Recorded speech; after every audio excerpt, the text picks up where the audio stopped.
నమస్కారం డాక్టర్ గారు. నమస్తే మేడం. డాక్టర్ గారు, నరాల బలహీనత అన్న ప్రాబ్లమ్ కూడా ప్రెజెంట్ డేస్‌లో ఎక్కువ కనిపిస్తూ ఉన్నాయండి. అయితే చాలా మందికి డౌట్. నేను మొన్న మాటల సందర్భంలో మా ఫ్రెండ్ ఒకళ్ళు, అమ్మో! నాకు కొంచెం నరాల వీక్‌నెస్ ఉంది. వాళ్ళు టీలు, కాఫీలు అవాయిడ్ చేయాలి అని చెప్పేసి అంటున్నారు. ఇది నిజంగా అవాయిడ్ చేయాలంటారా? నరాల బలహీనత ప్రాబ్లమ్ ఉన్నవాళ్ళు?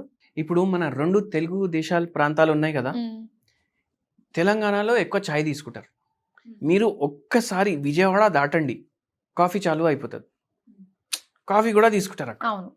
అయితే మీకు వంటలొస్తాయి గదా! హ్మ్. మీరు ఇప్పుడు ఇవాళ ఇంట్లో బిర్యానీ వండిన్రు. దానికి మీరు గ్రేవీ తయారు చేస్తారు గదా! అవును. ఆ గ్రేవీ కానీ, బిర్యానీ గ్రేవీ కానీ, గుత్తొంకాయ కర్రీ చేసుకుంటారు గదా! దాంట్లో గూడా జర గ్రేవీ ఏస్తారు గదా! అవునండి. అయితే అది వండేటప్పుడు మీరెట్లా చేస్తారు?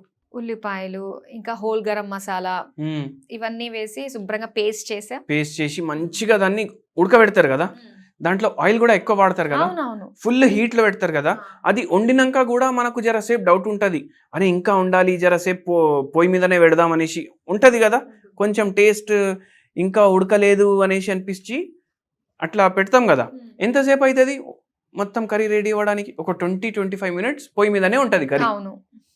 ఇది మీకు తెలుసు కదా. అయితే మీరు ఎంతసేపు కుక్ చేస్తున్నారు దాన్ని? ఇప్పుడు చాలామంది ఏం చేస్తారంటే, ఇప్పుడు ఒక పేషెంట్ వచ్చారు మన దగ్గర, రోజుకి 6 సార్లు చాయ్ తాగుతారంట. బా! రోజుకి 6 సార్లు. ఆయనకు సిమ్టమ్లు ఏమున్నాయి తెలుసా మీకు? ఈ ఫింగర్స్లో తిమ్మిర్లు. ఓహ్! ఈ ఫింగర్స్లో తిమ్మిర్లు ఏందంటే, అంకుల్ గారు ఉండే జర 72-73 ఉండే. వాళ్ళ ఇల్లు ఏదో sky rise apartment, high rise అపార్ట్మెంట్లు ఉంటాయి కదా, ఏదో పైన ఫ్లోర్లో ఉంది ఇల్లు. ఎవరైనా ఏమైనా స్విగ్గీ జొమాటోలో ఆర్డర్ పెడితే వాడు దిమాగ్ ఖరాబ్ అయిపోవాలి, ఇన్ని ఫ్లోర్లు పైకి పోవాలి అది ఇది అనేసి. ఇప్పుడు హై రైజ్ అపార్ట్మెంట్లు అన్నీ అట్లనే తయారైనాయి. అంకుల్కి డైలీ వాకింగ్కి కిందికి పోవాలి, కాళ్ళు లాగుతున్నాయి, తిమ్మిర్లు ఉన్నాయి, పాదాల్లో స్పర్శం లేదు. పాదాల్లో స్పర్శం లేదు. ఇప్పుడు లిఫ్ట్లో పోయి బటన్ నొక్కుతాం కదా, ఆ బటన్ నొక్కితే మొత్తం చేయి జిల్లు జిల్లు జిల్లు జిల్లు అంటుంది. డైలీ ఛాయ్ చేసుకొని కప్ పట్టుకొని ఆ లిఫ్ట్లో పోయి కిందికి పోయి కూర్చొని ఛాయ్ తాగి జరసేపు తిరిగేసి వస్తారు. ఇప్పుడు నేను ఇంతే చెప్పినా కదా, మీకు ఏమనిపిస్తుంది? అరే మంచి అలవాటు, ఛాయ్ కూడా హెల్త్కి మంచిది అంటారు కదా, యాంటీ ఆక్సిడెంట్లు ఉంటాయి కదా అంటారు కదా. ఇప్పుడు వాకింగ్ కూడా మంచిది కదా, అయినా ఈ నరాలది సమస్య ఎక్కువ ఉంది. మెడ నరాల్లో ప్రాబ్లమ్స్ ఉన్నాయి, నడుముల నరాల్లో ప్రాబ్లమ్స్ ఉన్నాయి, డీజెనరేటివ్ డిస్క్ డిజీజ్ ఉంది. ఓకే.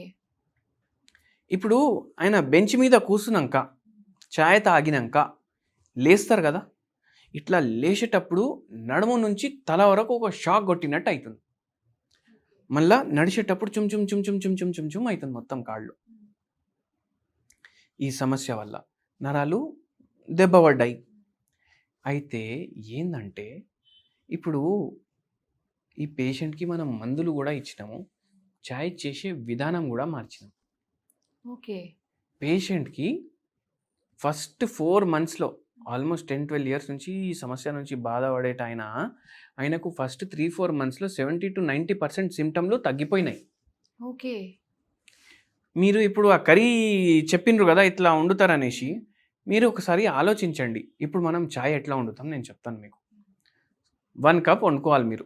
సగం కప్పు పాలు, సగం కప్పు నీళ్లు వేసి చాక్ పత్తి, షుగర్, ఇలైచీలు, అల్లము ఇవన్నీ దంచుకొని దాంట్లో వేస్తాం. ఎందుకంటే యాంటీ ఆక్సిడెంట్లు ఉంటాయి కదా, రిచ్ ఉంటుంది, జర నరాలకు మంచిది, మళ్ళీ మోకాళ్ళకు మంచిది, షుగర్ వ్యాధికి మంచిది అని వేసుకుంటాం కదా. అది అట్లనే పెట్టి మనం ఏం చేస్తాం, అది కూడా ఉడకాలి, బాగా మరగాలి. అది మరగాలి.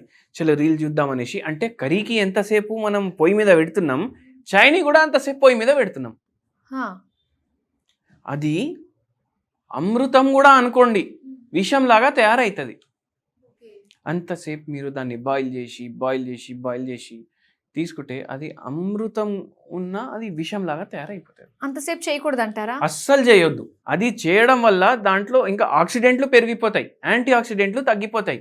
ఛాయ్లో ఉన్న ప్రాపర్టీస్ ఏవైతే మంచి ప్రాపర్టీలు ఉంటాయి కదా, అవి చచ్చిపోతాయి. ఓకే. డికాషన్ బాగా మరగాలి, మరగాలి అని చెప్పేసి కొన్ని అస్సలు మరగొద్దు. అస్సలు మరగొద్దు. మీరు పాత సినిమాలు చూడండి. మన చిరంజీవి గారి సినిమాలు, వెంకటేష్ గారి సినిమాలు చూడండి. కొన్ని సినిమాల్లో ఎట్లుంటది ఫుల్ ఫైటింగ్ సినిమాలు వస్తుండే అప్పుడు. అయితే పెద్ద ఇల్లుంటది. ఆ విలన్ గాడు అక్కడ కూర్చొని ఏం చేస్తాడు? చాయ్ తెప్పిస్తాడు గార్డెన్‌లో కూర్చొని. వాడు ఒక టీ పాట్ పట్టుకొస్తాడు, పాలు పట్టుకొస్తాడు, షుగర్ పట్టుకొస్తాడు. అవును. హ్మ్.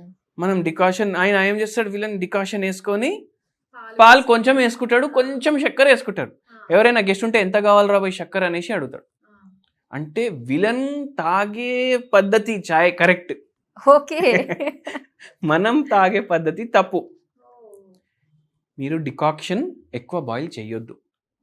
మీరు టీ మంచిగా వాటర్ బాయిల్ చేసుకున్నాక ఇట్లా చాక్పతి దాంట్లో వేయంగానే ఒక 10 సెకండ్స్ ఆగితే రంగు రావడం స్టార్ట్ అవుతుంది. మీరు అప్పుడే దాన్ని బంద్ చేసేయాలి. ఓకే. అది మీరు యూజ్ చేయాలి. అట్లా యూజ్ చేస్తే నిజంగా ఉన్న యాంటీ ఆక్సిడెంట్ బెనిఫిట్లు మీకు లభిస్తాయి. మళ్ళీ ఇంకా కొందరు గ్రీన్ టీ తాగండి అంటాం. వాళ్ళకు కరెక్ట్ విధానం తెలియక వాళ్ళు ఏం చేస్తారు, ఈ చాయ్ ఎట్లా తయారు చేసుకుంటారు ఆ గ్రీన్ టీ కూడా అట్లా తయారు చేసుకుంటున్నారు. ఇప్పుడు టీ బ్యాగ్స్ అయితే ఎలా అంటారు మరి? టీ బ్యాగ్ అయితే అస్సలు వాడొద్దు. బయట ఏమో అస్సలు చాయ్నే తాగొద్దు. ఎందుకు నేను సింపుల్ ఎగ్జాంపుల్ చెప్తాను మీకు. మన బట్ట ఉంది, జర వాటర్ పడ్డది అనుకోండి, ఇది మొత్తం అబ్జర్వ్ అయ్యి ఇట్లా పైలా ఇచ్చిపోతుంది కదా. పేపర్ ఉంది, మీరు దాని మీద వాటర్ వేయండి, మొత్తం అబ్జర్వ్ చేసుకుంటుంది కదా. పేపర్ కప్ రా వాడు ఇచ్చేది తాగుదాం అనేసి మనం అనుకొని పేపర్ కప్లో ఛాయ్ తాగితే దాంట్లో ఎందుకు రాదు? ఎందుకంటే దానికి మైక్రో ప్లాస్టిక్ లేయర్ ఉంటుంది. ఓకే. సో ఇవన్నిటి వల్ల నరాలకు చాలా దెబ్బ పడుతుంది.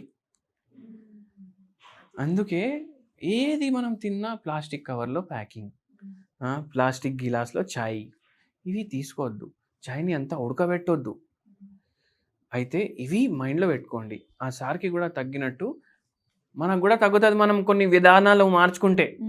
కరెక్ట్ అండి. అంటే నరాలు ఒక్కటే కాదు, మోకాలు కూడా ఖరాబ్ అవుతాయి, మీ జీర్ణ వ్యవస్థ ఖరాబ్ అవుతుంది, మీకు మలబద్ధకం వచ్చే ఛాన్సులు ఎక్కువ అవుతాయి, ఇన్ని ప్రాబ్లంలు అవుతాయి. ఇప్పుడు చూడండి, అందుకే కొందరికి ఎట్లా అలవాటు అయిపోయింది అంటే నాకు ఛాయ్ తాగితేనే మోషన్ వస్తుంది. ఎందుకు? ఛాయ్ అయితే హెల్త్కి మంచిది కదా. అది సైకలాజికల్ గా అలా పెట్టేసుకున్నారు. ఇంత బాయిల్ చేస్తే గట్ హెల్త్ ఎఫెక్ట్ అయిపోతుంది కదా, గుడ్ బ్యాక్టీరియా చచ్చిపోతుంది దాంతో. అందుకే ఆ తప్పు మనం చెయ్యొద్దు. నరాల బలహీనతకి గ్రీన్ టీ చాలా మంచి రెమెడీ. గ్రీన్ టీ మీరు ఏం చేయండి అంటే వాటర్ బాయిల్ చేయండి, గ్రీన్ టీ కొంచెం వేయండి, దాంట్లో 4 తులసి ఆకులు కూడా దంచేసి వేసేయండి, దాన్ని 2 మినిట్స్ ఇట్లా బంద్ చేయండి లిడ్, మొత్తం దాని ప్రాపర్టీలు వస్తాయి, ఫిల్టర్ చేసుకొని తాగండి. ఓకే. అంత ఈజీగా ఉంది కానీ ఎంత కష్టపడుతున్నాము. Okay. Within 5 minutes tea ready అయిపోవాలి. 2 చెంచాలే మీరు పాలు వేసుకోండి దాంట్లో. ఇది గుర్తుపెట్టుకోండి. నరాల సమస్య అట్లా మీకు మంచిగా కూడా అవుతుంది మనం గ్రీన్ టీ వాడితే. ఓకే. ఇది నిజంగా చాలా వాల్యుబుల్ ఇన్ఫర్మేషన్ అండి. ప్రతి ఒక్కరికి రీచ్ అవ్వాలని కోరుకుంటున్నాను. టీ ఎలా పెట్టాలి అన్న మంచిగా మాకు వివరించినందుకు thank you so much doctor గారు.